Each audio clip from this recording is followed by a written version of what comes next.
algunas dudas que se hayan presentado en torno a la temática de la clase de hoy.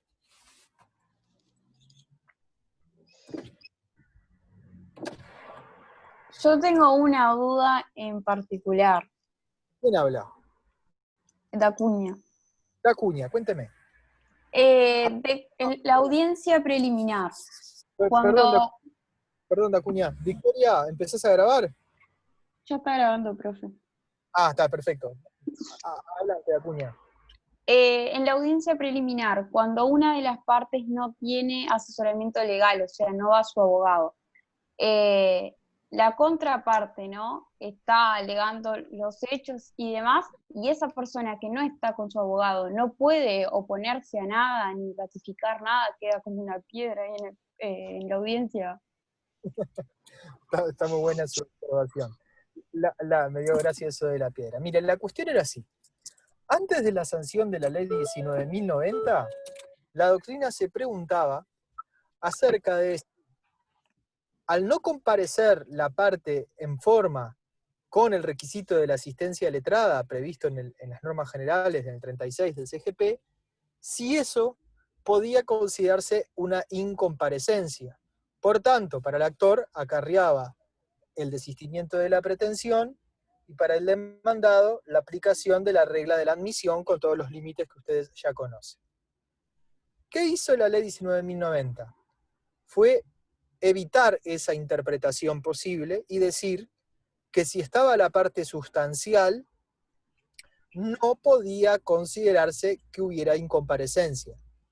Por lo tanto, no puede aplicarse para el actor, porque vaya sin abogado, la sanción del desistimiento de la pretensión, y no puede aplicarse al demandado, porque vaya sin abogado, las consecuencias de la aplicación de la regla de la admisión. Pero claro, el requisito de la asistencia letrada también tiene una finalidad respecto de complementar a las partes en su actuación y que las personas realicen en juicio actuaciones que realmente correspondan con su interés y que no cometan actos de disposición o actos en contra de su interés por torpeza o por ignorancia. La existencia de los abogados precisamente es tratar de apoyar a las personas en el máximo de sus posibilidades. La opción que tomó la ley 19.090 es decir, comparecieron, es decir, no se los puede detener por incomparecientes, no se le pueden aplicar las sanciones, pero no cumplen con el requisito de la asistencia letrada como para poder hacer actuación procesal. Lo que en cierta manera es cierto, como usted dice, los perjudica, que usted hace la alegoría de la piedra, pero en cierto sentido también los beneficia, porque la parte allí solita puede realizar un montón de actos en contra de su interés porque no entiende lo que está sucediendo. Por lo tanto, sí, se van a cumplir todas las etapas de la audiencia preliminar, lo cual trae aparejadas ciertas dificultades que la ley no resuelve. Por ejemplo, ¿puede ratificar la contestación de la demanda o ratificar la demanda si no puede actuar? Bueno, como dice que se cumplen todas las etapas, habrá que concluir que no puede ratificar, pero que se sigue igual adelante. El hecho de que, imaginemos, el demandado no comparezca con abogado, implica entonces que no puede ratificar la demanda, por tanto tampoco podría ratificar las excepciones previas. Aquellas que dicen relación a presupuestos procesales y que el juez igualmente por el 133 inciso segundo o por el régimen general de los presupuestos procesales, el juez puede y debe revelar de oficio, no hay ningún inconveniente. El problema son aquellas excepciones que el juez solamente puede relevar si son denunciadas por una parte. Ejemplo típico, la prescripción extintiva. La excepción previa de prescripción extintiva no ratificada puede ser relevada por el juez. Parte de la doctrina, por ejemplo, Santiago Pereira en su Código General del Proceso anotado y concordado, dice que no. Hay otros problemas, no puede interponer recursos. si el objeto se fija mal, si se le rechaza algún medio de prueba indebidamente, ni siquiera el recurso contra el despacho saneador que allí se ha invocado, que allí se pronuncie. La doctrina se pregunta otra cuestión. ¿Qué sucede si comparece solo la parte, pero luego viene el abogado y justifica que fue el abogado el que tuvo un impedimento de fuerza mayor o causa de justificación? Era el abogado el que se dirigía, imagínense que el abogado vive en Montevideo y caso de la vida real que sucedió antes de la reforma.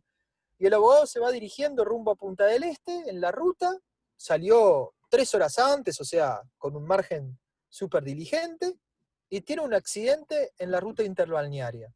Obviamente la parte termina compareciendo sola, la audiencia avanza sin sanciones, pero sin posibilidad de ejercer ningún acto procesal por parte de su cliente, pero obviamente hubo un impedimento. La doctrina, en ese caso, lo que llama la atención es que la ley sigue sin establecer un régimen.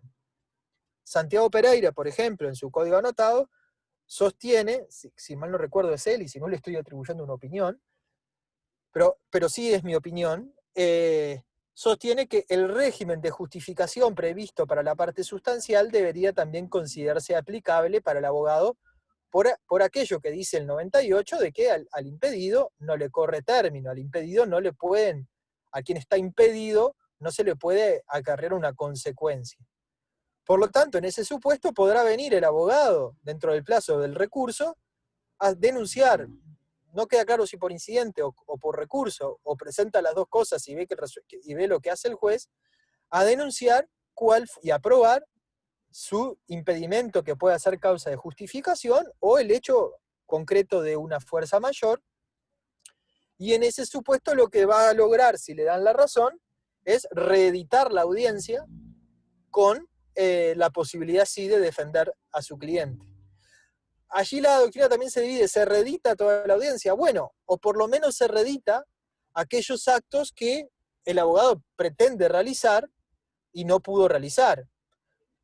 Por eso, por aquello de que tiene que haber trascendencia, sería bueno que en el recurso o incidente que presente el abogado, además de justificar su impedimento o de justificar su fuerza mayor, también señale cuáles fueron los actos de la audiencia preliminar en los que su cliente se vio perjudicado por su inasistencia, de forma tal de que la irregularidad y el problema tenga trascendencia y amerite la reproducción, ya sea de toda la audiencia preliminar o ya sea de aquellos sectores de la audiencia preliminar en los que su defendido no pudo ejercer ningún acto procesal a raíz de la inasistencia, la incomparecencia del asistente letrado. ¿Comprendió, Dacuña? Sí, ahora lo entendí, sí, gracias. Por favor. ¿Alguien más que tenga alguna duda, muchachos? Este es el momento, que después las preguntas, muchas del parcial final, comprenderán, van a referir a categorías que hemos estudiado durante el curso, pero todas esas categorías terminan coronando en la regulación del proceso ordinario. Así que muchas preguntas van a ser sobre el proceso ordinario. Así que este es el momento. No hay que tener vergüenza, todos estamos aprendiendo. Cualquier cosa que no hayan logrado entender, es el momento de consultarlas.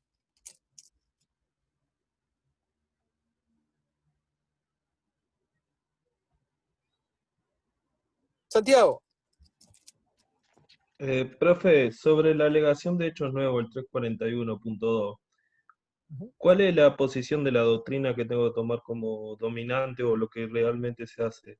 Cuando dice, se entiende que se debe dar traslado a la contraparte por el principio de bilateralidad, se discute sobre qué traslado debe darse.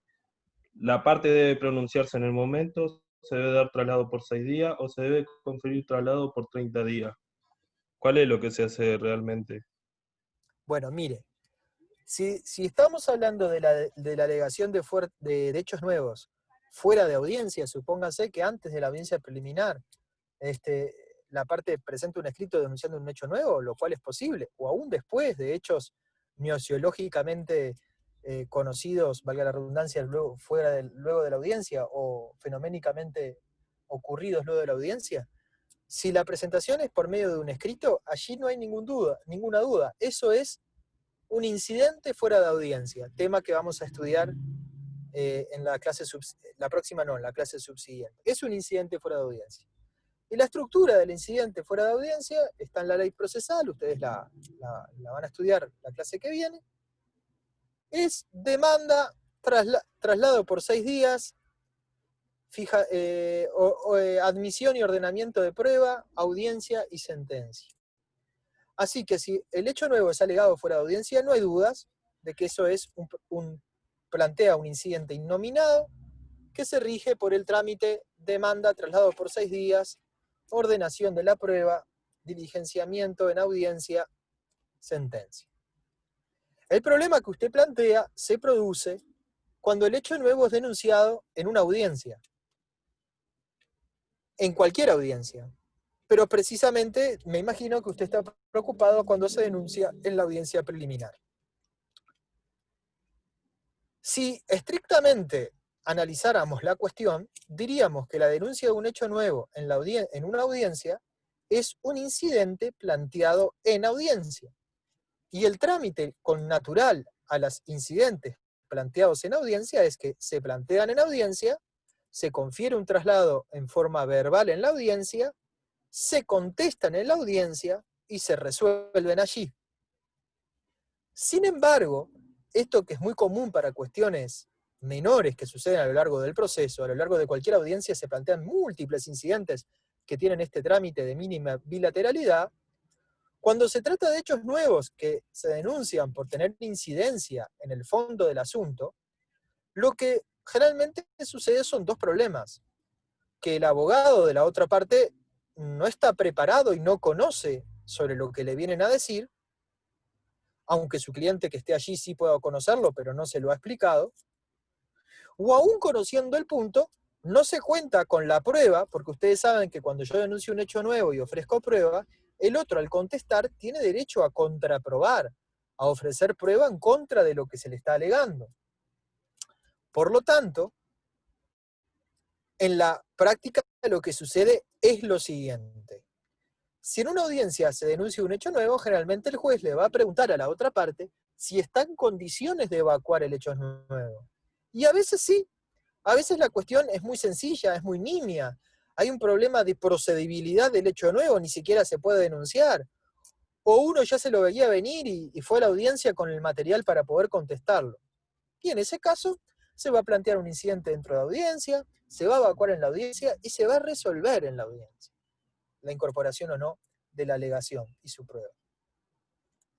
Sin embargo, cuando generalmente el juez le dice a la otra parte, usted está en condiciones de evacuar, y le dice, no, mire, me tengo que informar, no tengo los elementos, los jueces, en realidad, sabiamente, lo que hacen es otorgar un plazo. Y allí aparece la duda. Existe quien dice que el plazo que debe otorgarse es el plazo de los incidentes fuera de audiencia. Lo que hubiese ocurrido si el hecho nuevo se hubiese denunciado fuera de audiencia. Es decir, el plazo de los traslados, que como ustedes ya saben, el plazo de los traslados, cuando la ley no dice nada, es de 6 días hábiles, para que sea contestado por escrito. Otros dicen, no, pero como la influencia de este hecho es tan grande que en realidad tiene una incidencia en el fondo del asunto, peor aún, cuando hay una verdadera modificación de la pretensión por la invocación de los hechos nuevos, el traslado debería ser por escrito y por 30 días. ¿Cuál es mi opinión? Pero es solo mi opinión. Mi opinión es que el traslado es en audiencia y se debe evacuar en audiencia. Pero que si la parte a la que se le confiere el traslado dice no estar en condiciones, eso da mérito a que se le confiera un traslado para que evacúe por escrito, a mi modo de ver, en el plazo de 6 días, porque el fundamento análogo debería estar con el incidente fuera de audiencia, no con un plazo judicial que el juez se invente. Eso en la normalidad de los casos. Ahora, cuando por la introducción de un hecho nuevo, en realidad se produce una modificación de la pretensión, para quienes pensamos que eso es posible, pide un nuevo daño, modifica la cuantía del daño, pide un nuevo rubro, un rubio no puede pedir, los rubios están fuera del comercio de los hombres, pero pide un nuevo rubro, allí sí, en realidad, el fundamento análogo parecería estar en el traslado de una demanda, en un plazo de 30 días. Pero ciertamente en la vida real eso sería absolutamente excesivo, así que en la normalidad de los casos lo que se va a dar es un traslado por 6 días para que se conteste por escrito. Lo que sí no puede suceder, que alguna vez tuve la oportunidad de ver, es que el juez suspenda allí la audiencia y diga que le va a dar un traslado a domicilio para que el otro conteste. No, lo tiene ahí, se notifica ahí, ok, hay dificultades, contesta en 6 días. ¿Quedó claro, Santiago? Sí, claro, a mí me parecía medio excesivo también tomar una postura de 30 días, pero como está, lo dice Valentín y Clérigo, ¿quién soy yo para, por eso Ojo, la duda? ojo, el límite está en si se produce modificación de la pretensión o no. Cuando ustedes estudien en Procesal 2 el proceso laboral, en realidad los procesos, ay, no me sale, los procesos de interés social, donde es posible que los del 350, donde es posible la modificación de la pretensión en la audiencia preliminar por deficiencias de asesoramiento o de información, ustedes van a ver que allí sí no hay dudas de que cambian la demanda en la audiencia o en la audiencia preliminar y se va a suspender y se tiene que dar un traslado, desde mi punto de vista, de 30 días. Allí no hay dudas porque le cambian la demanda, digamos, le cambian la pretensión. Por eso les digo, si la invocación del hecho nuevo, desde mi punto de vista, simplemente hace una modificación de la plataforma fáctica de la demanda, la misma que pudiera haber hecho fuera de audiencia, y se hace sin modificación de la requisitoria, es decir, del petitum, del bien de la vida concreto que se persigue, de la declaración, constitución o condena que se persigue en la demanda, yo creo que es suficiente con preguntar si en la audiencia usted está en condiciones, y si no está en condiciones, otorgarle un plazo del traslado común de 6 días, que es el que le hubieran dado si se hubiese interpuesto el hecho nuevo fuera de audiencia. Ahora, si por la vía de la interposición de un hecho nuevo, al igual que sucede en el 350 de cambio de la pretensión, se produce una modificación de la requisitoria, una modificación hablando mal de la demanda, un nuevo pedido, una nueva condena, una nueva declaración, una nueva constitución o una modificación de lo pedido, allí considero que puede haber mérito a que el juez haga el fundamento análogo e integre la norma que no le dice cómo tiene que oír a la otra parte por el traslado de la demanda y que allí le dé 30 días. Es decir, tiene que ser un plazo que garantice la defensa.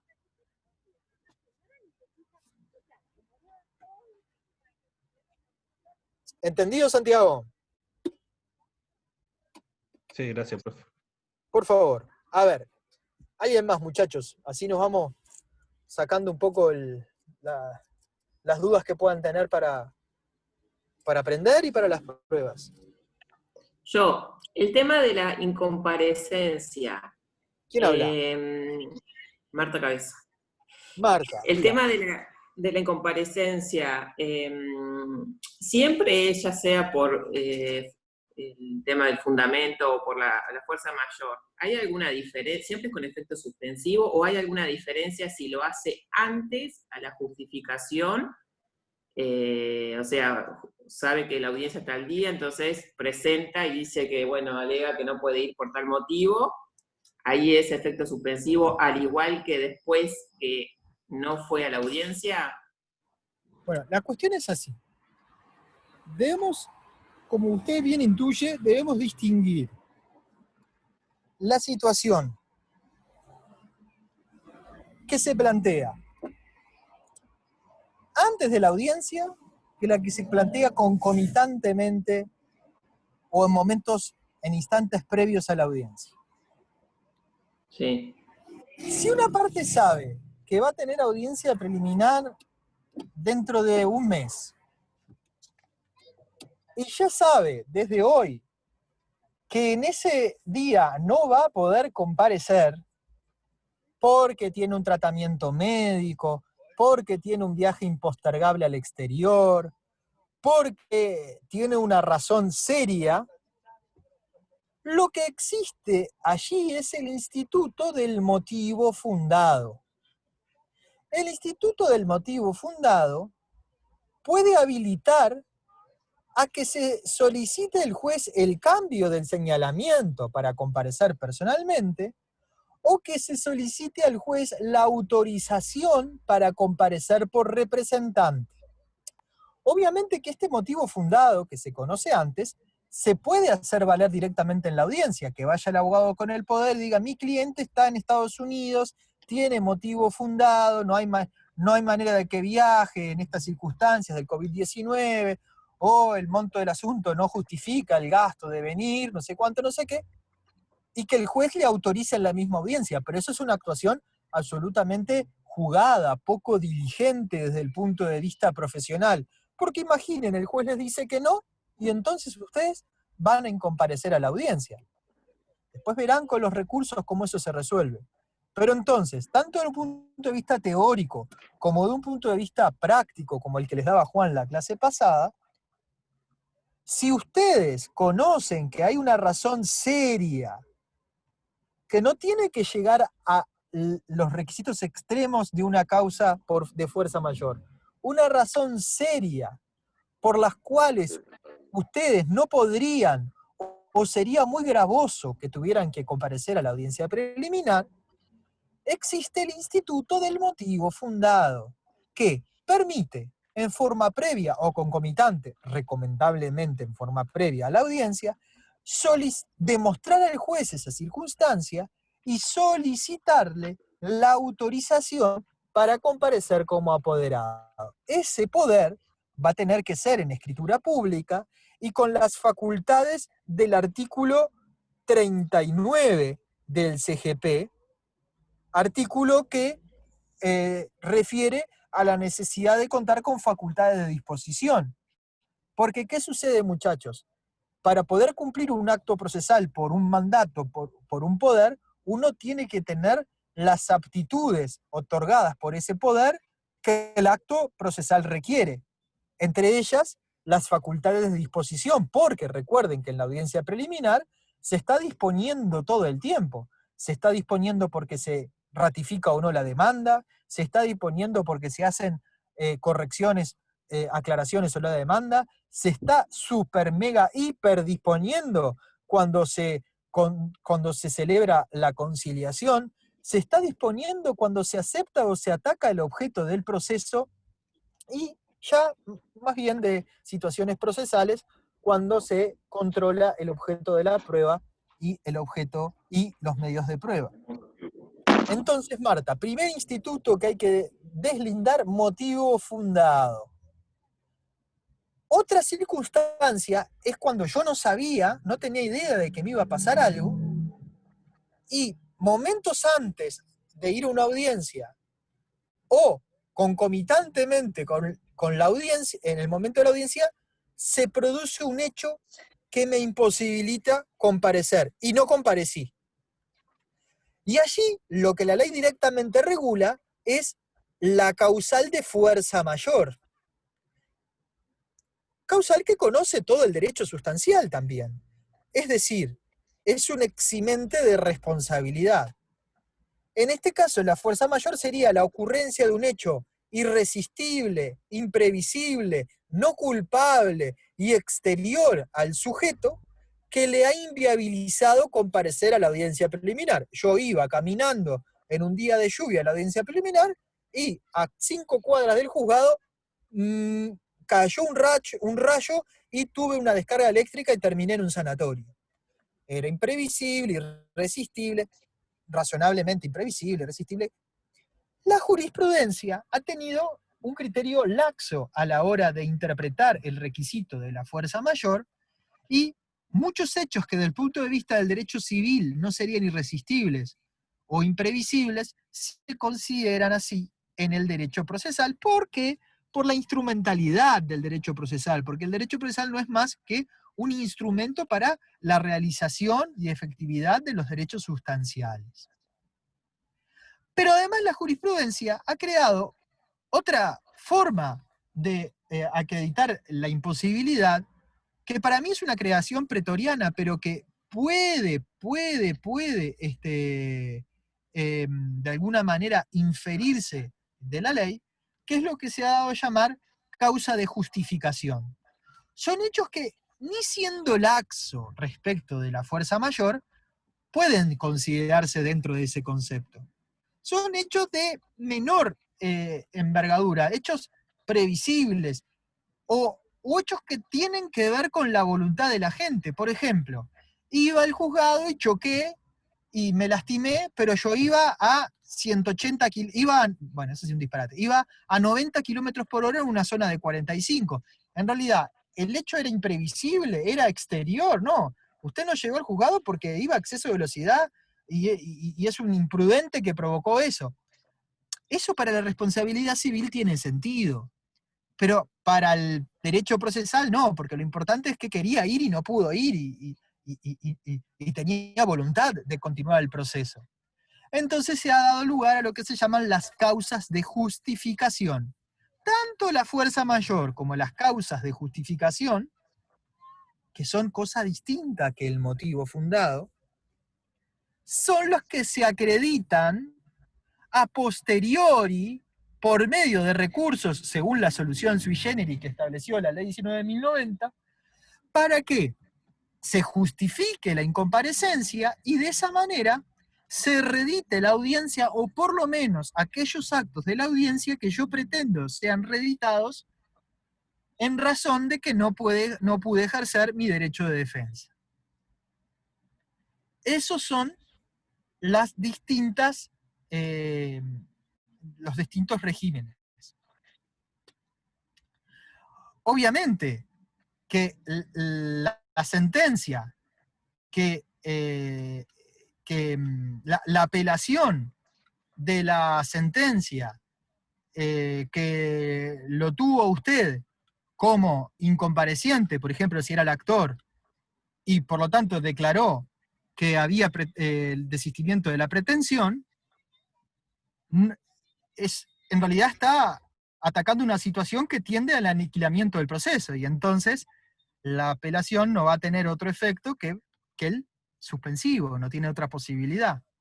En cambio, cuando en realidad se trata de la incomparecencia del demandado, que no va a impedir la continuación del proceso, la apelación va a tener su efecto connatural, el efecto no suspensivo. Sin embargo, si por virtud de la incomparecencia del demandado igualmente se llegó al dictado de la sentencia definitiva en la audiencia preliminar, hipótesis de laboratorio, entonces toda la cuestión de la incomparecencia va a tener lugar en un único recurso que también va a atacar la sentencia definitiva, y que por lo tanto no va a tener otro efecto que no sea el efecto suspensivo, porque no puede tener otro, porque está atacando una sentencia definitiva. ¿Quedó claro, Marta? Sí, sí, gracias. ¿No es medio redundante, profe, el código ahí, cuando habla del desistimiento y le Muchachos, dice que va a no hacer sé si Marta sigue apelación por con ahí, efecto si se fue, suspensivo? si me escuchan. ¿Se me escucha? Yo sí, dije que sí, sí. ¿Me escuchó, profe? No, creo que es él. Muchachos, ¿estoy hablando solo o alguien me escucha? Te escuchamos, Alejandro. Escuchamos.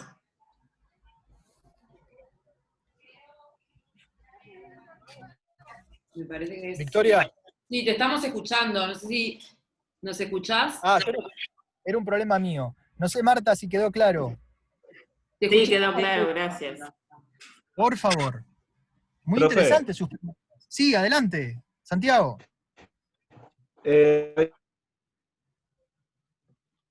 No sé si me escuchó, pero no sé si soy yo con problema de internet, perdón. ¿El código no es medio redundante cuando dice que la apelación va a ser con efecto suspensivo en el desistimiento? Bueno, sí, pero lo aclara, digamos, sí, obviamente. Era obvio que iba a ser con efecto suspensivo. En realidad, porque hay una interlocutoria con fuerza definitiva de primera instancia, en realidad lo que usted recuerda igual que no está mal que lo plantee, porque pueden haber varios actores, pueden haber pretensiones de unos que sigan y que imaginen, eran 3 actores que acumulaban facultativamente. Un segundito, por favor. podían ser 3 actores que acumulaban facultativamente y que por lo tanto el efecto pudiera dudarse si fuera suspensivo, aunque por otra norma que es la salida de un sujeto igualmente sería suspensivo. Puede ser que sea redundante, pero no causa ninguna problemática sistemática y en algún caso puede ayudar. Lo que yo les estoy planteando es que, ¿vieron esto de los efectos? Que obviamente que hay que aprender cómo son. También se puede razonar, porque el sistema tiene una lógica atrás.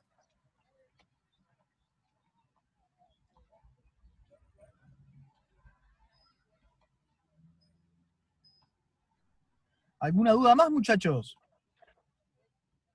Alejandro, no sé si hablaste, pero una lógica atrás y ahí quedaste como mudo. No sé si dijiste algo más en el medio. ¿Nada más? ¿Está todo clarísimo? No nos escucha, me parece. No nos escucha, me parece. No nos escucha. No. Ahora sí escucho, disculpe Marta, yo estoy fuera de la oficina hoy y estoy con el celular y es una porquería este sistema. Se ¿Me quedó, repite, por favor? quedaste diciendo sistema lógico y hasta sistema lógico se te escuchó. Después hubo como un vacío. No, lo que le estaba La diciendo es que, apelación. lo que estaba diciendo es que con el tema del efecto de la apelación, lo interesante es que uno lo puede estudiar, pero una vez que uno entendió cuál es la lógica, aunque uno no conozca la norma, se va a dar cuenta cuál es el efecto. Eso nada más. Bueno, ¿alguna duda más, muchachos? No.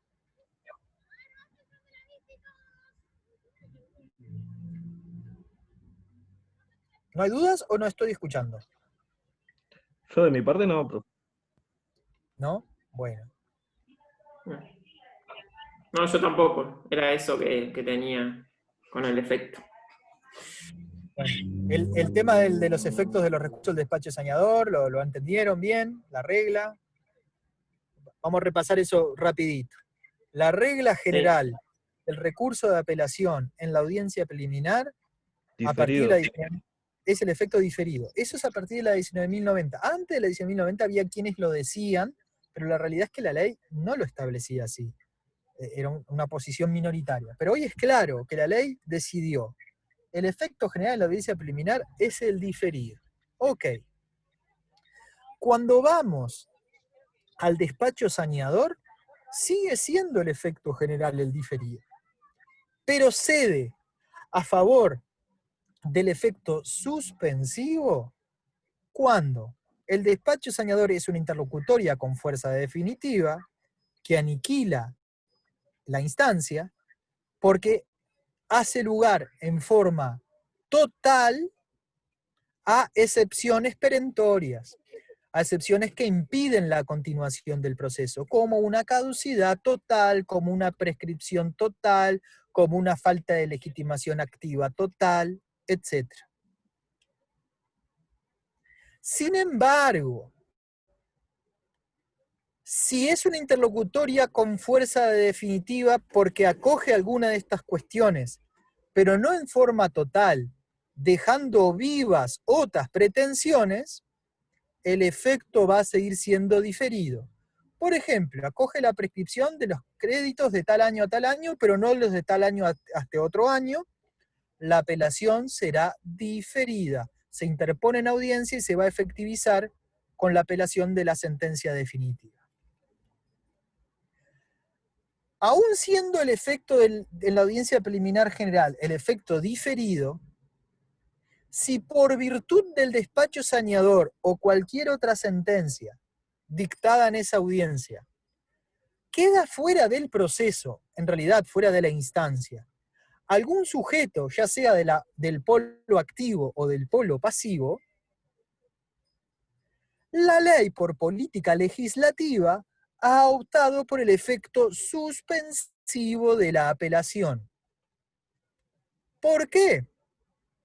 Porque esto es más económico que transitar todo un proceso en primera instancia sin un sujeto que en segunda instancia, luego cuando se apele la sentencia definitiva acogiendo la apelación diferida, se diga que ese sujeto debió participar y entonces todo lo que se hizo no es aprovechable porque todo se hizo sin oportunidad de control y defensa de este sujeto que ahora se va a traer nuevamente al proceso. Por lo tanto, la apelación en esos casos se ha preferido que sea suspensiva. Luego la ley nos aclara que entre apelación suspensiva y apelación diferida, cuando van juntas, va a preferirse la apelación suspensiva. No está en la norma, pero también diríamos nosotros que si coinciden cualquier efecto, que la regla en realidad es, cuando hay diferida y no suspensiva, gana suspensiva también. Gana no suspensiva. Es decir, que el efecto más débil siempre cede frente al efecto más débil. Diferido pierde con no suspensivo y pierde con suspensivo. Suspensivo no pierde con diferido, pero pierde con suspensivo y suspensivo le gana a todos.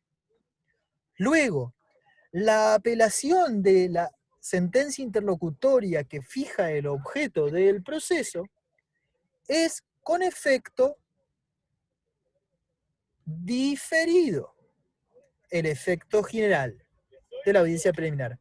No obstante lo cual, si desde la perspectiva del impugnante se ha restringido el objeto, es decir, no se ha colocado alguna pretensión o alguna defensa que él considera que esgrimió y que debe ser expresada en el objeto del proceso, para que luego en la relación de congruencia sea considerada en la sentencia, si desde la perspectiva del litigante se sostiene la existencia de una reducción o restricción del objeto, entonces el efecto va a ser no suspensivo, se va a formar pieza y va a continuar en primera instancia de la forma que dijo el juez, pero ad referéndum de lo que se decida en la instancia superior.